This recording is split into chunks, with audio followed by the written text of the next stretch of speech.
Again, that's a good question. I'm not worried about the talent issue, or really I'm not worried about the experience and the drop off in experience, because we said Lattimore started 6 games.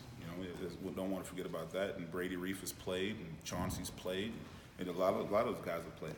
The challenge is, how do we get this group to be together? I can remember last summer I did a radio interview, and I was asked if this was the most talented group. The 2018 group was the most talented group I've ever been around. And quite frankly, no, it wasn't the most talented, but it was the most connected. It was the most together. If we can get these guys right here to be on the same page, I'm talking about communication, I'm talking about their interaction inside and outside the building, picking up information before the ball snap, their communication before and after the ball snap. If we can get them to the level of the guys last year, we'll be pretty good.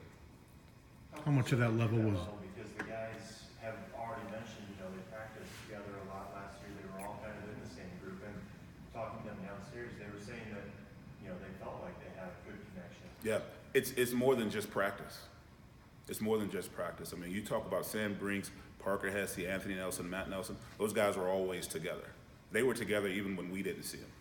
So they were roommates. Those guys lived together. So that type of connection goes far beyond the time that they spend on the practice field and the time that they spend in meetings. It's about connecting, and you just don't always connect when you're just under the helmet. And I tell those guys, if the only time you're communicating, if the only time that you're interacting with each other is when you're here, we're not doing enough.